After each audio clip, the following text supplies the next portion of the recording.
Okay, hello everybody. Welcome to this afternoon's live session. So I'm really excited to be with you all today. My name's Teresa. I'm the Australian resident artist for Chroma. And today I'm going to be sharing with you a whole bunch of tips and techniques on a follow along, quite easy little Wattle still life. So to get sort of you warmed up, the kinds of materials that I'm going to be using today, I'm using Atelier Interactive paints. So if you can look down onto my table at the moment, you'll see I have quite a few tubes ready to go. Now these tubes here you can actually pick up in a set, so you can purchase a 12 pack of Atelier Interactive colours, and I think when you're just getting started in painting, it's nice to have a range of colours to sort of refer back to and use. So I know one of the things that can be quite overwhelming, especially if you're first starting to paint, is when you go into an art store and you see, like 50 tubes of paint and you think, oh my God, how am I going to know which ones to use? Why are there so many blues? Like just, So getting a set like that is a good place to start. So all the colours I'm using today are from that set.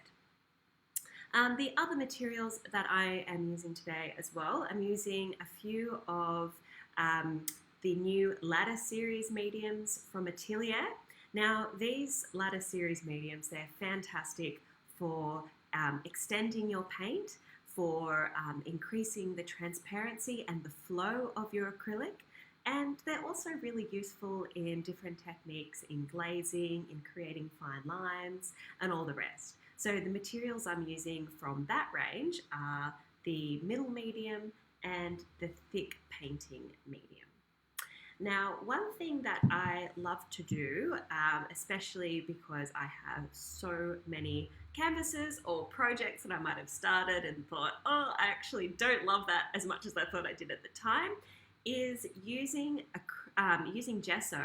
That's another medium, but honestly, it's like the go-to. I think anybody who wants to paint, or every single art set needs to have a tub of gesso there. So what I've done is I've actually applied a coat of the Sonia Gesso to my surface. So this particular canvas, this is not the first painting to be painted on it, right? In fact, I think it's the third. Now that just shows you how indecisive I can be with what I decide to paint. So what the gesso does is that it creates a really nice barrier layer in between your old painting and your new painting. It not only sort of covers your canvas in a nice block colour, so you can get coloured gesso as well. So most traditionally you use white, but you can use black, and in our Atelier range, I believe we have some coloured gessos. But anyway, I digress. So it it will seal your surface, and it will create the perfect tooth or perfect finish for your acrylic to stick to. So anyway, that's what I've done, and it's very useful, especially at the moment. My heart goes out to everybody in Sydney at the moment, and in New South Wales, and probably the whole world as well. But being in lockdown, I know that getting materials can be a little bit tricky, and especially with the delivery times being a little bit delayed. And I'm also a big fan of upcycling and reusing things rather than just throwing stuff out and buying, So with the gesso, it's nice to be able to reuse maybe some surfaces that you have. Now, the last thing I'm going to mention about the gesso as well is that you can use it on quite a variety of surfaces. So, for example, if you have some heavyweight, let's say watercolor paper at home, or maybe some wood panels, you can actually put a coat of gesso on those surfaces, and then all of a sudden you have a surface that is perfect and primed for acrylic painting. So if I'm doing little studies or want to experiment with different surfaces, I may apply a coat of gesso to paper before kind of going. So anyway, that's enough about that. With the live session today, if at any point you have a question or would like to say hi, please don't be shy on the chat function, hop in there, say hello. One of the lovely things about this being live is that, well, it's real time. So, we can have a bit of a conversation and you do have that opportunity, I guess, to ask questions about what I'm using and sort of the process of what I'm doing as well. Now, the last thing I'll mention before I get started into the painting today is that if you would like to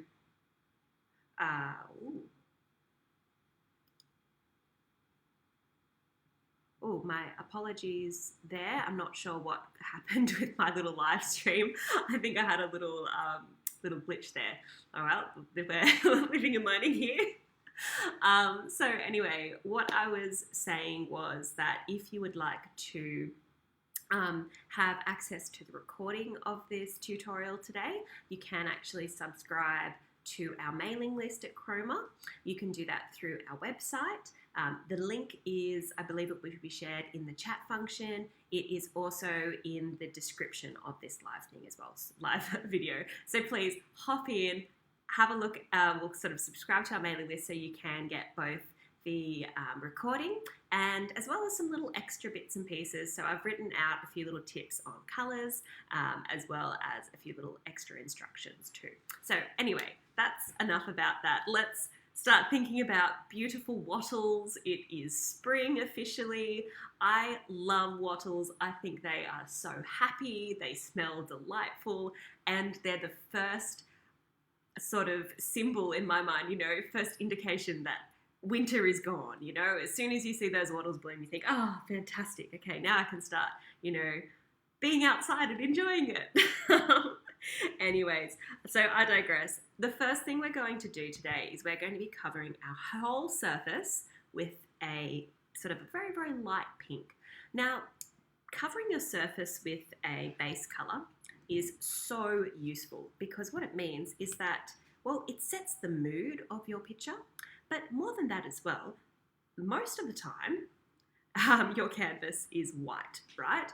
And white is such a high value color, okay? And so whatever color you place on, because it's next to the white, it's always going to seem a little bit darker and it's going to play a few little tricks on your eyes. So getting tonal values when you're working from white can be a bit challenging. So starting off with a toned base or a toned ground. Now, ground is another word for a canvas or surface when you're painting. So often if you hear artists say, oh, you know, starting off with a colored ground or referring to the word ground, it just means surface. Okay, the two colors I'm using today for this are Nathol Crimson, so I'll just hold that up there so you'll be able to see it. It's a Nathol Crimson as well as a Titanium White. So I'm going to go ahead now and mix quite a large quantity because I'm going to cover my whole surface in this particular color. So off I go. I'm going to put a nice big blob of white on my palette. I'm using these little disposable palettes today just because, well, I mean, they're a bit neat and tidy, easy to clean up. And I think for a demonstration like today, the colors are really easy to see. Okay, so as far as the quantity of red to white here, I've got a very small little blob of red and a very large amount of white. So if you just think about it more like, say, maybe 4 parts white, 1 part red.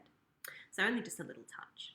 Now, as far as the brush that I'm using today, I'm using a size 12 filbert brush. A filbert brush just refers to a brush that sort of has the bristles that are bound flat, but has sort of been cut in a bit of a circular fashion like this. You can use pretty much any flat brush for this, any big brush, doesn't really matter. In fact, the bigger the brush, the less strokes means less work and the faster they all sort of all come about. So off I go, let me mix all this colour together. Now you can use a palette knife to mix as well if you have one handy. The reason why some artists may prefer mixing with a palette knife is that no paint is absorbed into the bristles, so it can be a little bit more, I guess, efficient, but because I'm about to use this paintbrush with this colour, it doesn't really matter as much, right? Okay, so I've mixed that up. It's a nice light pink. One of the lovely things about the Nathol Crimson is that it's a slightly cooler red. Now, temperature is a bit of a tricky thing. Oh, sorry, let me just mention I'm going to be covering my whole surface, as I sort of outlined before. My whole surface is getting a lovely coat of light pink. Now, as far as the brush strokes, I'm sort of putting this on in a very slight crisscross fashion. Now, there is a method to my madness here. The reason I am putting it in crisscross is that when you're building up a underpainting or colouring your ground, like I am here, by placing on a little crisscross, it just encourages your paint to really get pushed into all the nooks and crannies of your canvas. So you'll just find that it will give very nice coverage. Now, if you would like to extend your colour, or maybe you'd like a smoother finish, what you can also do at this particular stage is you can add in a little bit of our middle medium. So there's the middle medium there, and I'm just going to go ahead. You might be thinking to yourself, oh, you probably should have done that at the start, and you know what? I should have. But now I can show you a contrast between what the paint will, well, I guess how the paint will work without it and how the paint will work with it. So you get a nice little comparison there. So let me mix that through. Now, the nice thing about middle medium is that it is the perfect medium to extend your color. So your pigments sort of are distributed really evenly within that medium. Your color intensity doesn't really change too much. Obviously, that does depend on the ratio. If you go in and put in, oh, that's lovely, that's now flowing around so much easier. And it's actually hopping into the nooks and crannies of the canvas a lot easier as well, with a little bit less sort of effort. So anyway, what I was saying, so the ratio, if you're adding in mediums to say, let's say something like, 3 parts medium to 1 part acrylic paint, you will start to notice a increase in the paint's transparency, which is actually quite desired for a lot of different effects, like your glazing or whatnot. The other thing which is quite useful about putting in a little bit of middle medium with your paint is that, well, it helps it flow around a little bit easier. So say, for example, like we're working in our coloured ground at the moment, putting in a little bit of that medium just helps that paint go a further, further distance. It covers a larger surfaced area and all the rest. Okay, so I'm now just having a little squiz across my surface, making sure that I haven't missed any bits and pieces. And at this point, you probably paint the edges too. I might just give that a quick little wash. Now, I am using a stretched canvas today, and I have to admit, some artists don't worry about painting edges, others do. It is a bit of a personal choice. I like the feeling that my painting is stretching around the sides. And I also feel that if the artwork's not, well, if the artwork's stretched around the sides, then it doesn't necessarily need a frame. It sort of has a nice finish to it, But then again, it can look really crisp if all the edges, are cleanly white and they have a nice sort of edge. So anyways, all that said, it's sort of like signing artwork, Some artists, will sign their work at the front, other artists will sign it at the back. Some artists will not sign it at all. They'll just maybe, record it. That's them. I guess it gets a little bit tricky there when you're trying to figure out, think about 100 years after you've died or something, and people are trying to figure out whether it's an original. I guess it'd make it easier if it was signed. Okay, wonderful. So we have a coloured ground, a nice light pink surface, and we're ready to start building our sketch. So I always recommend sketching with paint. A lot of people will say sketch with pencil, or you might sketch with pencil on your surface first and then go over with something else. But one of the things which is tricky about sketching with pencil is that you get all this sort of graphite sort of stuck on your page. And with all that graphite on your page, it sort of gets stuck into some of your colours and it becomes a little bit muddy. The other thing too is that when you familiarise yourself with sketching with a paintbrush, your motor skills improve with using a paintbrush and you kind of become a little bit more used to it. So I'm using the yellow ochre colour to create a little sketch here. So I'm just going to place a little bit of yellow ochre out. Now, as I mentioned before, all the colours that I'm using today, they are available in a 12 pack. So I'm downsizing my brush. I'm still using a little filbert brush here, but this one is a size 4. There you go, so just slightly smaller than my thumbnail there. Now, I think everybody has their own personal preference for different brush shapes. Some artists will be, they'll love a round brush. Others really enjoy bright brushes, flat brushes. And I have to say, my favorite, totally bias here, is Filbert. I love Filbert brushes. I think they are just the best. Alrighty, so I've loaded my paint brush up with my colour and it's ready to go. I'm also going to put maybe about a drop of middle medium in here just to kind of get a little bit more of a slightly more fluid consistency with my colour, because one of the things you'll notice about the Atelier Interactive is that they're so lovely and pigmented. They also have a really good body to them. When I refer to body, it refers to how thick the paint is. So you can see it's sort of a little blob on my palette there, and you can bring that really close so you can kind of see. And sort of it holds itself quite well, and it has a nice sort of thickness to it, which is good if you're wanting a very like painterly, very textured effect. But for this, I'm actually wanting this to be a little bit softer, a little bit flatter. So I will put in just a little bit of medium in there, just a drop or so, just until I feel like, oh yeah, the paint is a little bit more fluid. Wow, there we go. I'm making up words today as well. It's a bit more fluid. Alrighty, so for the sketch, I'm going to start off with the vase that the wattle is in. Now, I don't know if you can see behind me here, but just, other side. Behind me is an example of what we're painting today. So I have to say, I do have some bright lights on my table, so that's why behind me looks so dark. But anyway, you should be able to still get an idea of what you're in for today. So I'm going to start off with sort of thinking about my different parts. So I have one section of my artwork, which is going to be the foliage and the flowers of the wattle. The other section is going to be mainly the vase. So I'm going to look at my canvas and just sort of imagine, okay, what kind of scale or proportion do I want for each section? So I think for my vase, I might put it over to the right a little bit, just a little bit off center. Don't want it to be overly symmetrical. Love an asymmetrical kind of a picture. And as far as the height of it, well, I think I might just have it a little bit shy of halfway. So off I go, and I'm just going to go ahead and paint a nice rectangle, keeping it nice and easy today.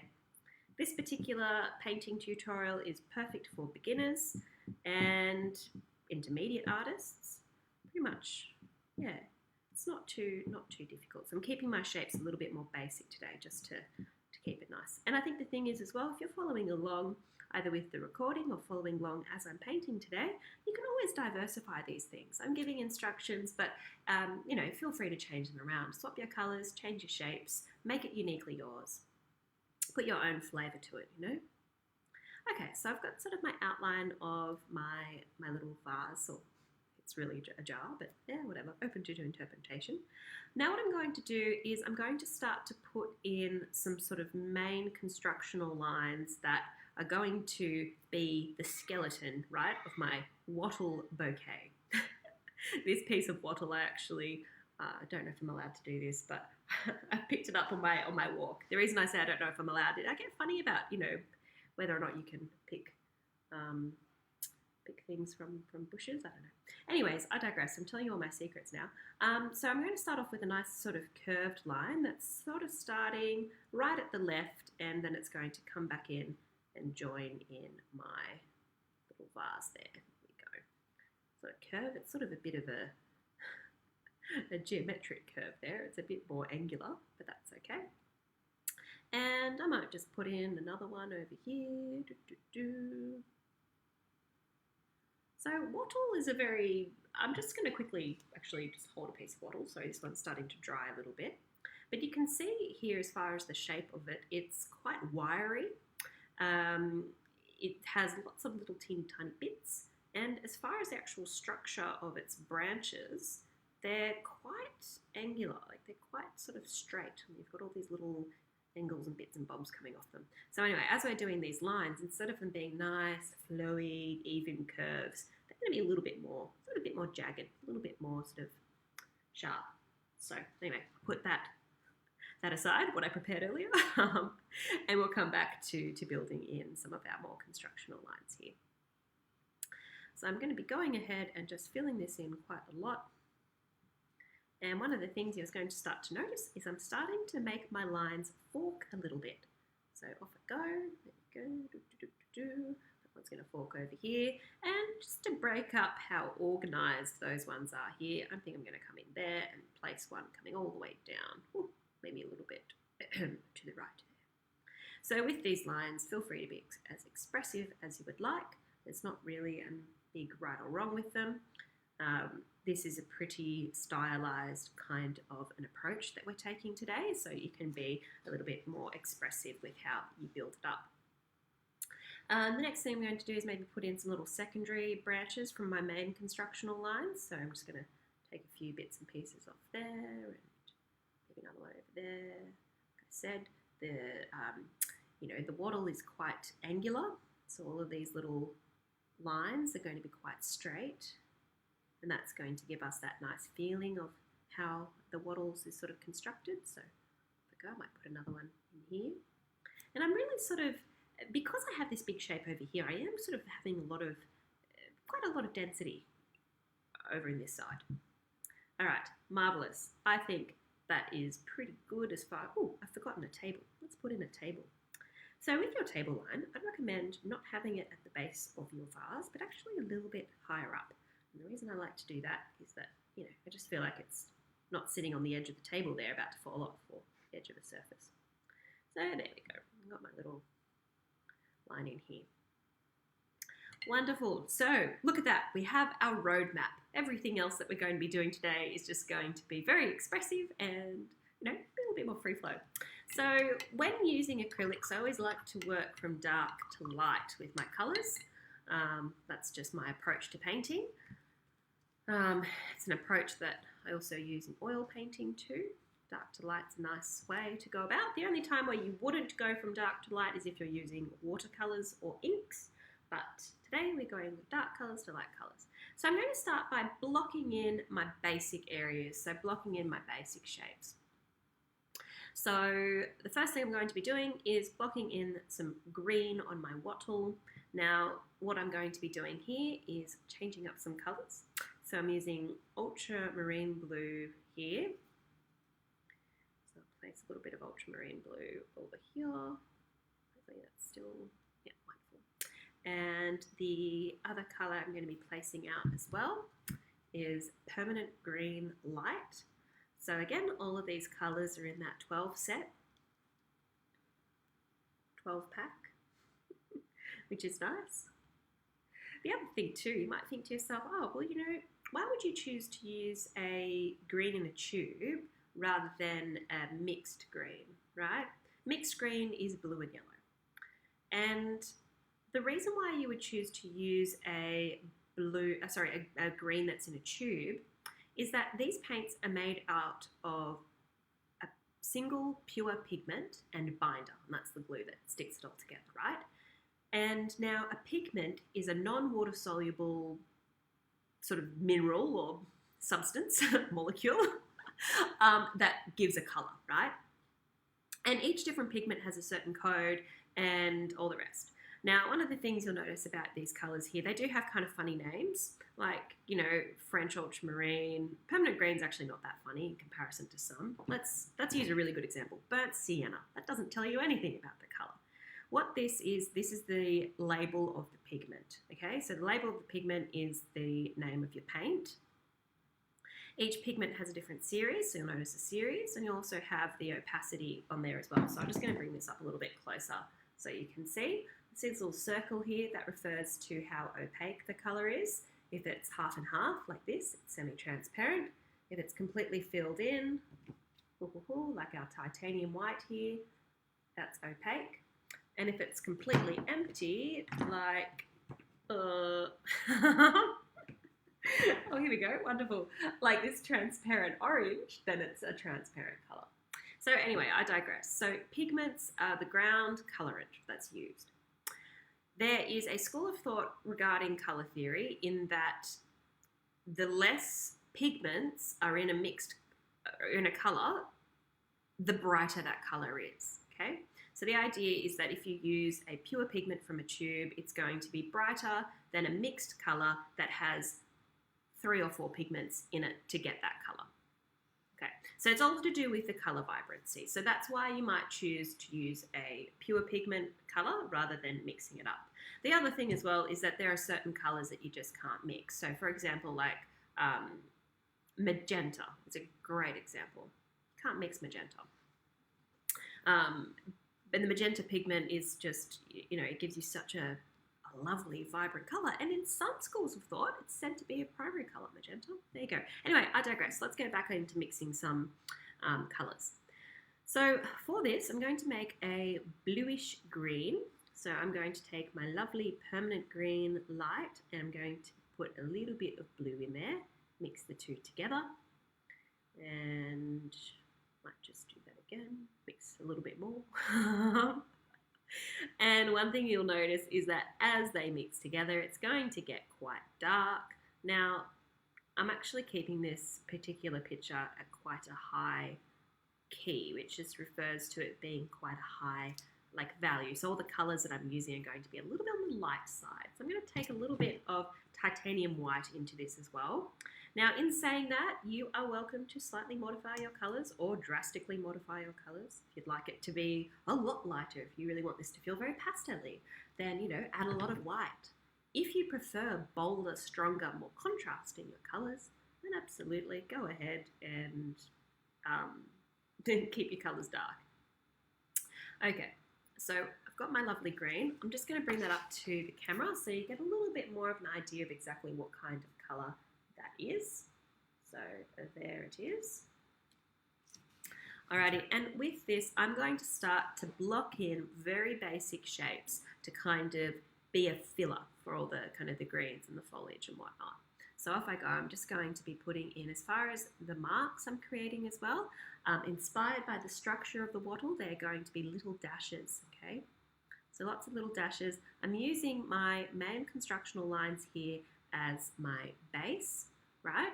And I'm just sort of putting in these little dashes coming out of those constructional lines. So off I go here, lots of overlapping.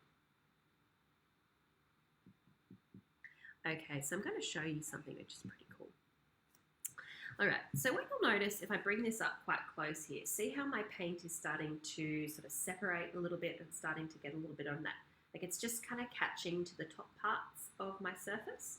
If I want to avoid that and I really like the appearance of more crisp sort of marks, that is where, aha, you might have guessed it, middle medium comes in handy. So I'm going to put a few drops of that in my color. And what this is going to do is that it just helps with the flow of color.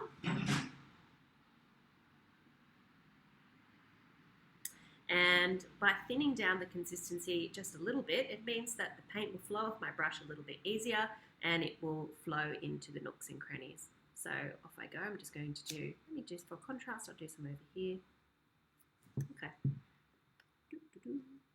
It's subtle, but you can see a difference. See these marks here, how they're more solid and they don't start to break like over here. See how these ones here, they have that little bit of that separation.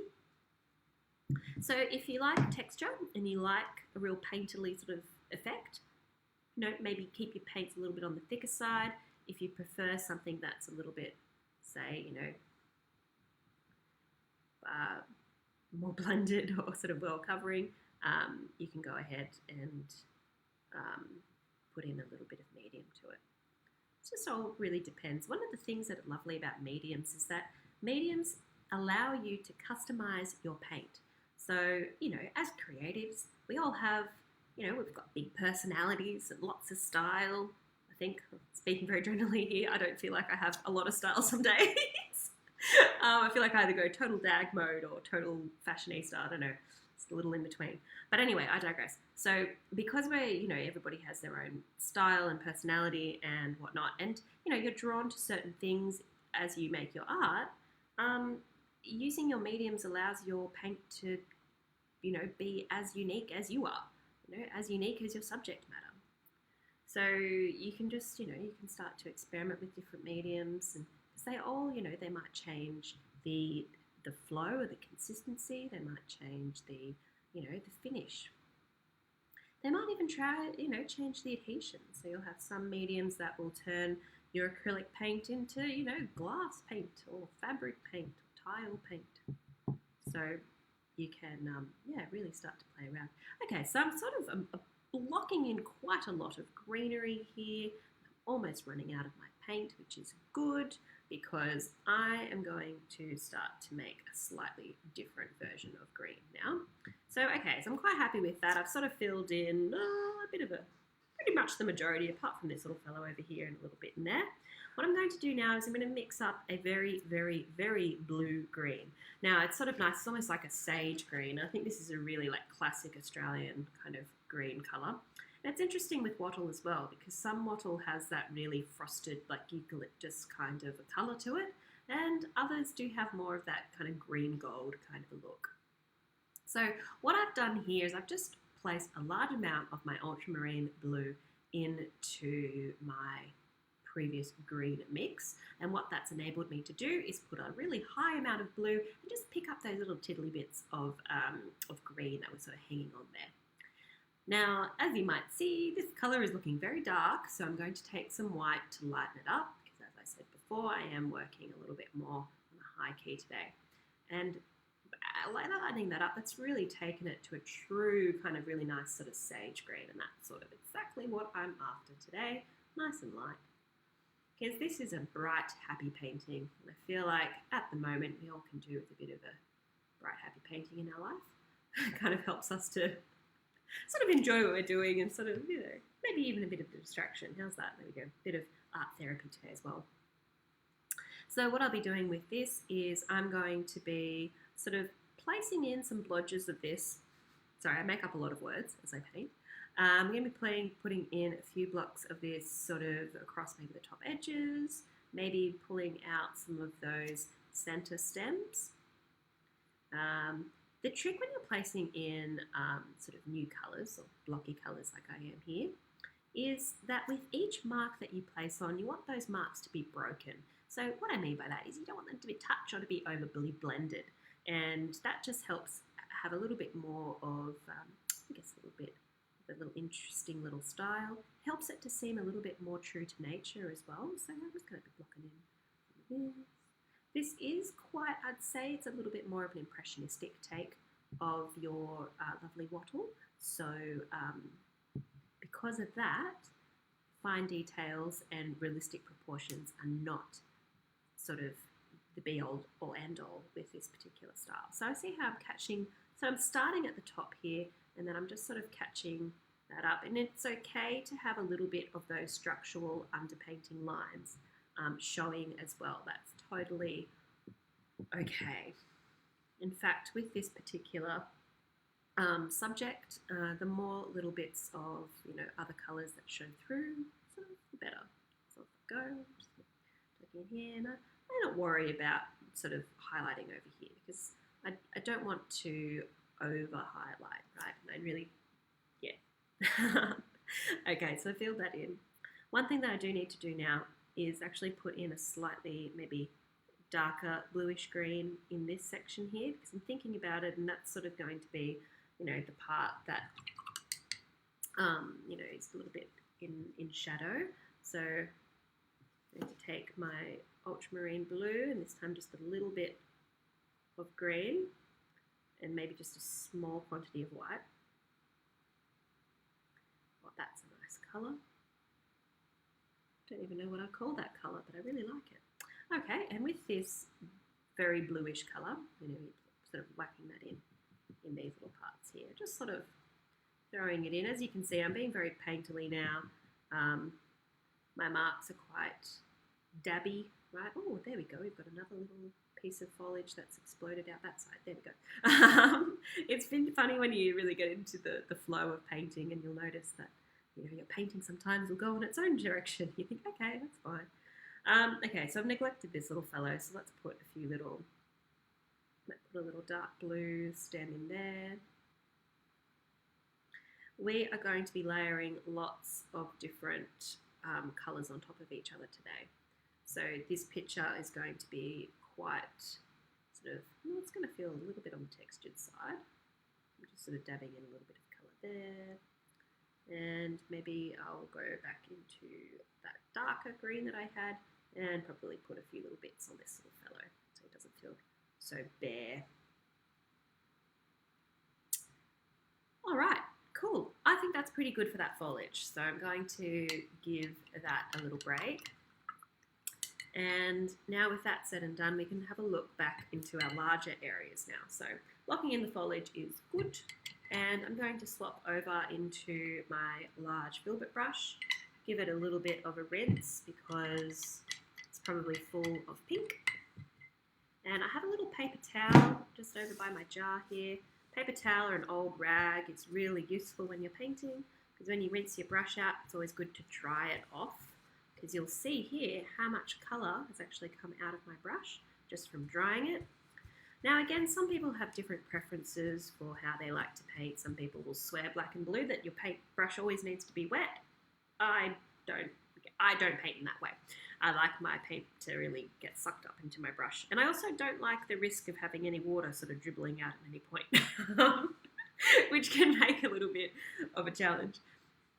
I want to welcome anybody who is new, who's just joined in as well. So if you've just joined in recently, a big welcome. I'm so glad that you are able to be with us today.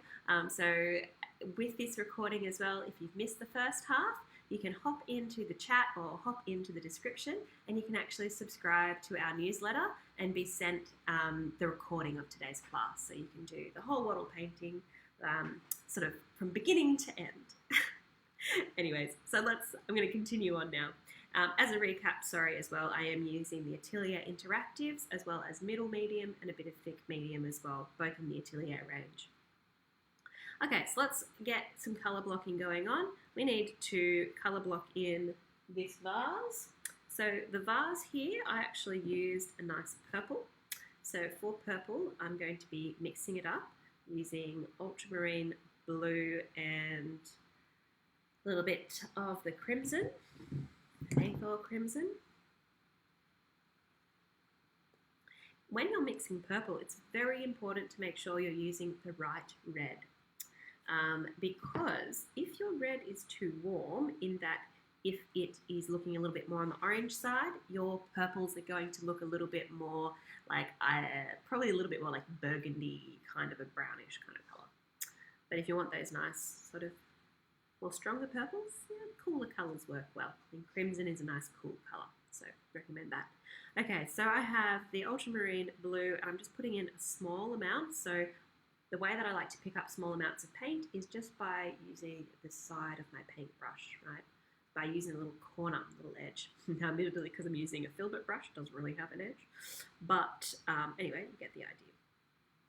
Okay, so mixing those together, and now I'm going to be adding in a lot of white. It's a nice light purple. Quite happy with that. Maybe put a little bit more red in it. Ooh, put a little bit more blue. You might find that you do that a lot when you paint, when you mix colour, is you go to put in a little bit of a particular colour, but next thing you know, you put in too much and you have to kind of counteract it. So anyway, with this, I'm going to go in and block this in, kind of like I'm colouring it in.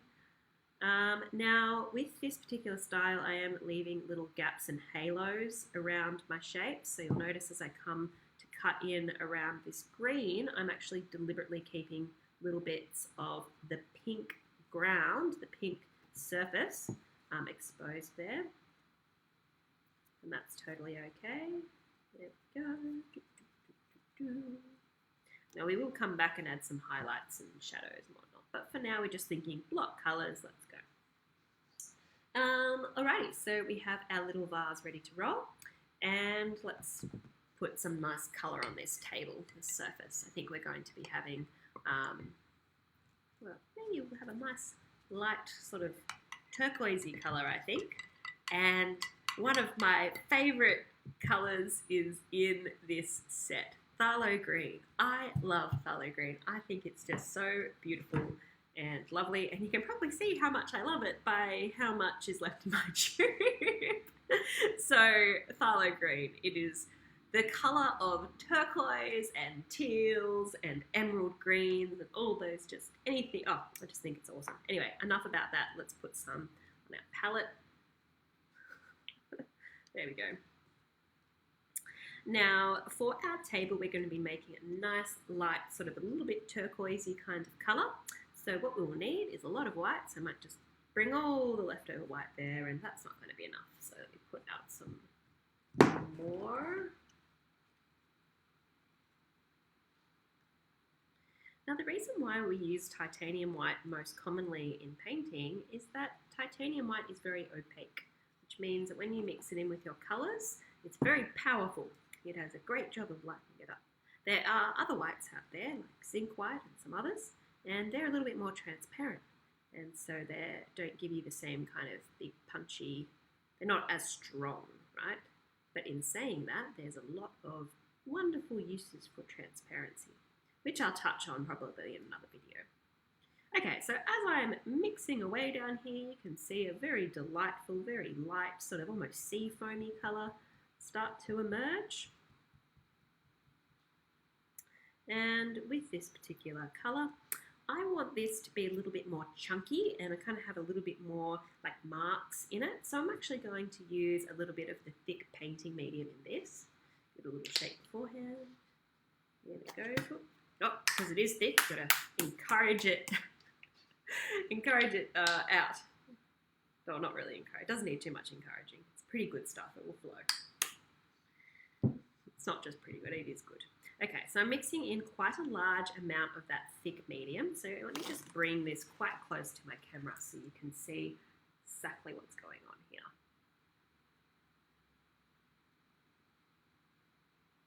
There we go, isn't that nice?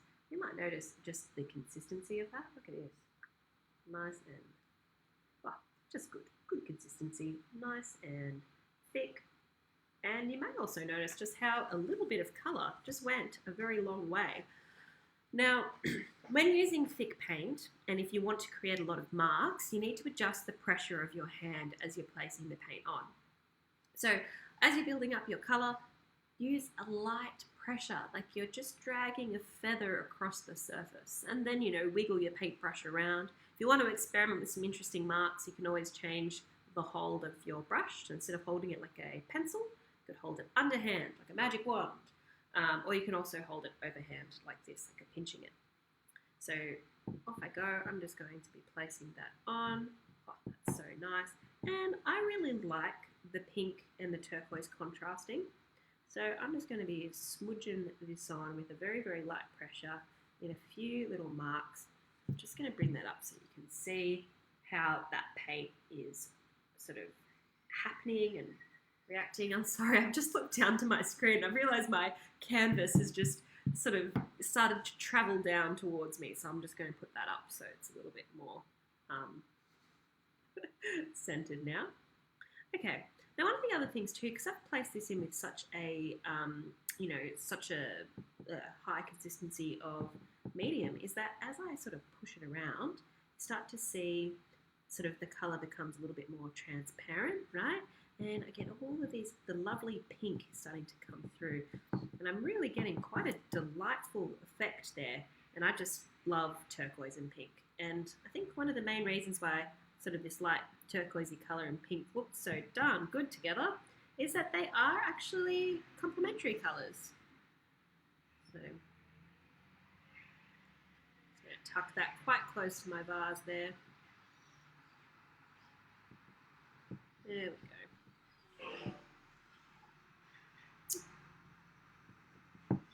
Awesome. I think this table looks better than the first one that I did. So I'm just going to bring that up so you can see that effect with a lot of thick painting medium. You can see now the way that all of those brush strokes are really obvious and how I have this really lovely sort of variation of texture and sort of marks. Over here where it's really thick, you can kind of see how it's, you know, really nice and blobby, and that's going to dry like that, which is awesome. And then over in this section, you can see where the paint starts to stretch out, and it gives a lovely effect too. So I'm going to place that down, and now let's look at this background. So I'm going to give my brush a quick little rinse. Oh, just make sure I'm right, push that up a little bit so it's more in frame. Okay, so I'm giving my paintbrush a rinse and a little wipe out. There we go.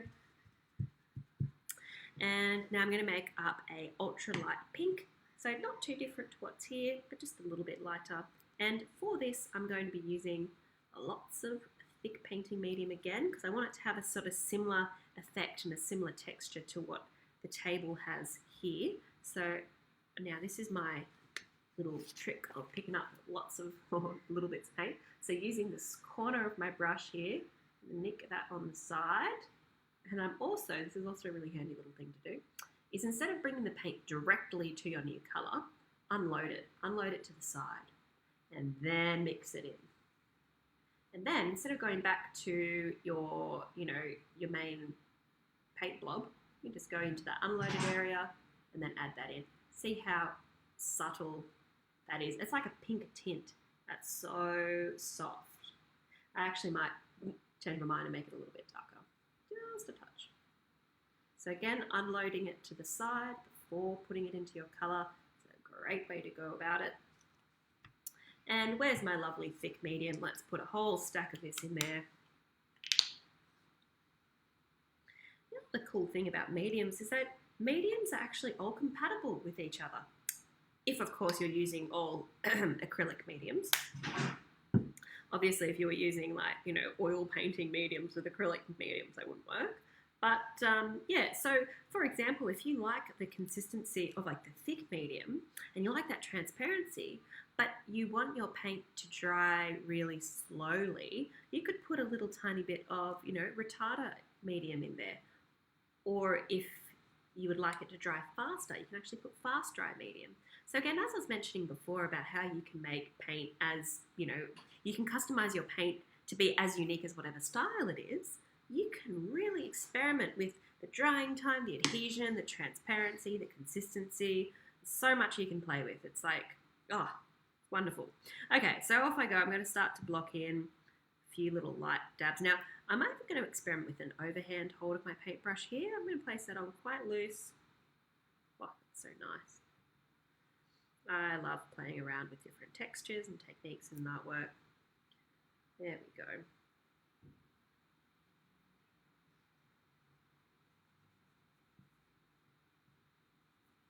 So very light pressure. The other thing that you can experiment with is how you pick up your paint as well. So instead of always sort of brushing it onto your brush, you can actually imagine that you're scooping it up, like taking a big, I don't know, blob of spoon of Nutella or something. Maybe about to, you're taking a knife to butter or whatnot. And I'm just going to sort of push that around. You can see here it's not getting some nice little effects. And you can also see I'm using a very high amount of thick medium here, so you can see the variation of transparency between where it's been applied thickly and where it's been stretched around. You can see these lovely brush marks, and it gives you a really nice sort of more painterly kind of a feeling. I'm just going to sort of blur those edges so where those start and finish are not as clear. And up here, I'll just throw a little bit up there. Sorry, there you go, it's a sitting class too today. Now don't forget as well, if you have any questions about what I'm doing or any materials I'm using, don't be shy, put them up in the chat and let me know. And as well, if you would like to have access to the recording of this class and some little sheets and extra info about it, don't forget to subscribe to our newsletter. So the link for the newsletter is in the description as well as in the chat today. So hop in there, and in the description too there's also a list of the exact materials that I'm using today, so you can pick some of those up. Again, a lot of retailers provide good delivery times for them, so you can get ready to spend your weekends creatively painting out there in the nice spring weather we're having. Now here I might even just put a few little blobs of this in between my green, getting a little adventurous here, just to sort of break it up. There we go, very nice. Okie dokie. So I feel that's quite good. With your background, if you wanted to add a little bit of extra interest, you could always go in and put in slight variations of your colour. So maybe some of your pink could have a little touch of, blue in it, and maybe other parts could have, something else. Alrighty, so let's start putting in some happy yellow swattles. Woohoo! So now we're getting to the fun part. We're going to swap brushes. So I'm downsizing again, and I am moving into, what is this, a size 3 round brush. It's quite soft. This is a little soft, I think, golden Taklon brush. And this is going to be my lovely wattly brush. Okay, so for this, we're going to start off with a little bit of our yellow ochre. So here's some yellow ochre here. Yellow ochre is, it's a nice colour. Nice sort of, I think it's like nature's gold, you know. It's a nice, very natural colour. And it's a very, very old colour, may I add. The first sort of colours and pigments humans used were the ochres. So a lot of indigenous art and even caveman sort of paintings and whatnot were done with ochres, bone black and bone white. There we go, a little bit of extra trivia for you today. So they're very natural, very earthy. Okay, so what I'm doing with this yellow ochre that I have here is I'm going to be adding in a little teeny tiny bit of our thick medium. You can also experiment, so you can, you know, have some colour that, now I'm not putting much medium, I'm just putting a little spot of that because I want this colour to be quite opaque, but I just want it to be a little bit more, just a little bit extended. Using mediums help you to get more coverage out of your paints. So it means that, you know, if you're getting some really nice high quality artist grade paints like these ones here, it means that you can get more out of them. You can, you know, paint larger surfaces. You can stretch them further because, you know, they're extended. So it's a lovely little, you know, art hack there. Alrighty, so I have mixed in a little bit of that medium and I'm loading my brush incredibly heavily with the paint. I'm sort of scooping it up rather than just like dabbing it delicately. So if you look how heavily loaded my paintbrush is at the moment, that's pretty serious, like it's got stacks of paint there. And now we can have a little bit of fun. Let's start dotting on some wattles. Now, back to my little example wattle, my poor little dried wattle. We're just going to take note of the structure of the wattle. So you'll notice that the wattle sort of starts in these long little twigs, and then they'll have a little fluffy yellow puff bowl sort of that staggers left to right, sort of around. So they sort of come out in these long stems that are based from these main stems here. So kind of like, remember those first structured lines that we put in? Sort of like we're starting with those and then kind of branching out to put it in. You'll also notice how they're grouped together. So this section, oh my gosh, I've just realized I took that out of the screen. Sorry. So you'll notice like this section here is very green and all the yellow is all together. So it's actually grouped rather than evenly distributed. So when we paint it, we're going to keep that grouping similar. So this part, sort of the left / the top part of the foliage is going to be densely populated by little wattle puffs. And then this side over here, not as much wattle over there. Okay, so we've got our paintbrush loaded. I'm going to start with this little fellow down here, and I'm just going to start to create little sort of bunches of wattle. Now you might think to yourself, that's a strange colour to choose because it's not very contrasting to what's there. You're absolutely right, it's not. But the reason I chose that colour is that it gives me a good start. The other thing too is if you're bringing in a new element of your picture, it's nice for that element to be subtle at first, because if you want to make any changes, you can do it a little bit easier when it's a little bit more subtle. That's like, you know, when people go and do really textured paintings, I always say, you know, start with a flat underpainting first and then building your texture.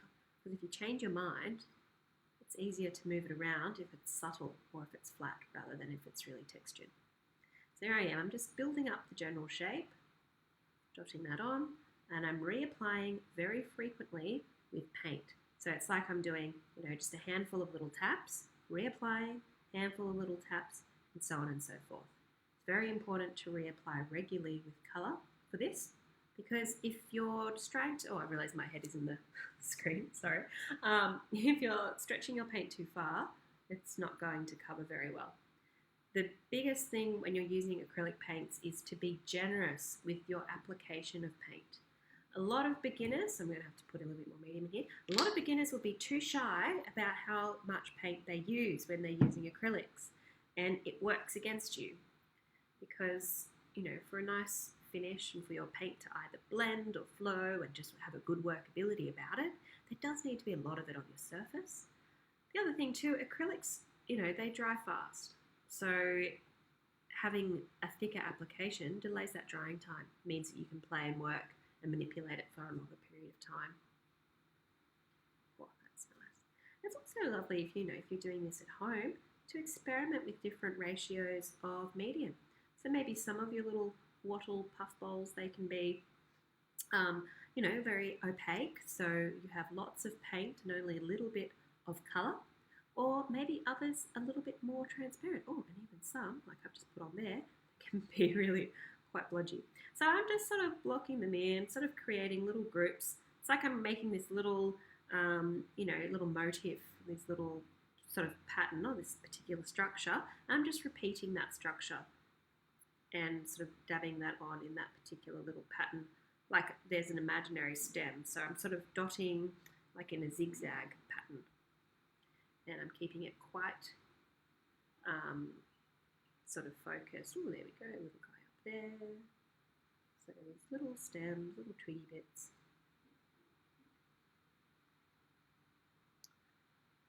Alrighty, and I might just put in a few more, and then we might think about putting in some little highlights. Okay, maybe one or two over here, and I feel like here, this needs one just in there. So if you're doing this at home or following along to the recording of this, please feel free to put in, as much wattle as you'd like. The only thing to keep in mind as you're putting wattle in your picture is just to be conscientious of making sure that it is staying within its groups. So you have an area that's clearly very dense with wattle and an area that maybe is a little bit less dense. All right, wonderful. So let's put some highlights on this lovely artwork now. So the highlight yellow I'm using is Aralamine Yellow Light. This particular nice light yellow is nice and bright, and we're going to be doing 2 sets of highlights. I've just looked up the time here and I've realised, might be going just maybe in 5 minutes over time. That's okay, unless you've got to run. If you've got to run, make sure to subscribe so you get to access that last little part of today's class. The other thing too is that we are going to be doing these classes about every 2 weeks for the rest of lockdown.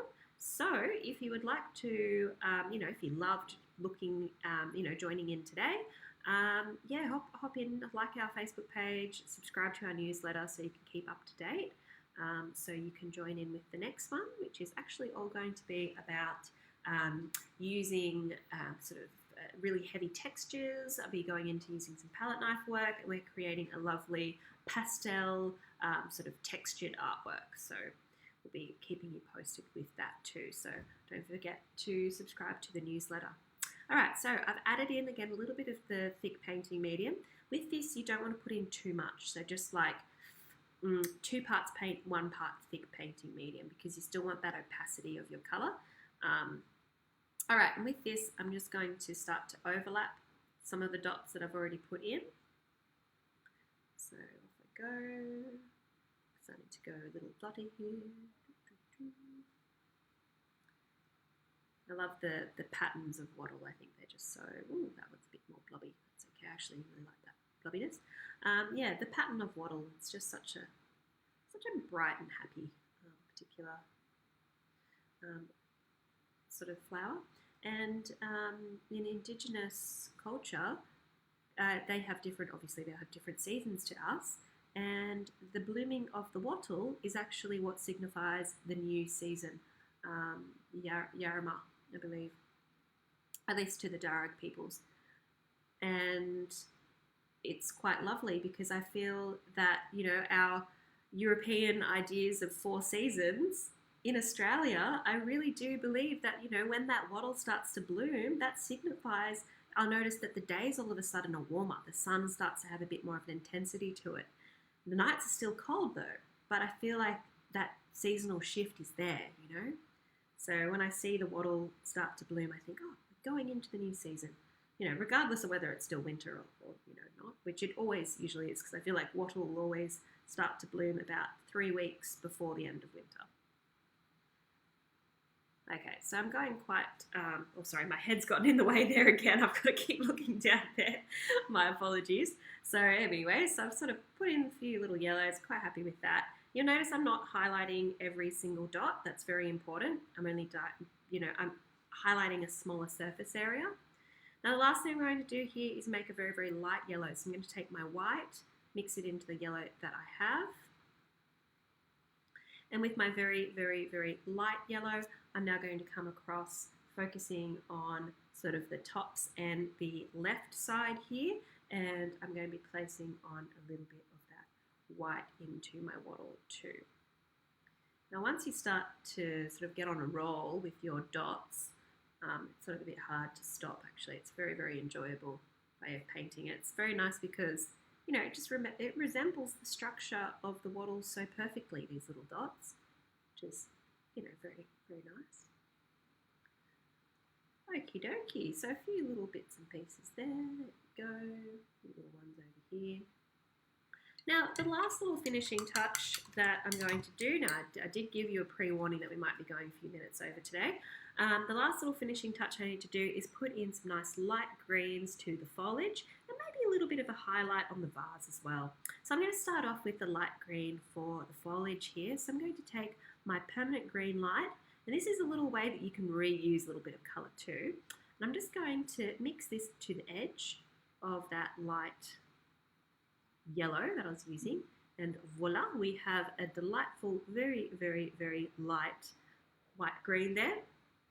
And for this one, I'm actually going to use the middle medium, not the thick medium here, because I want this to be a little bit thinner.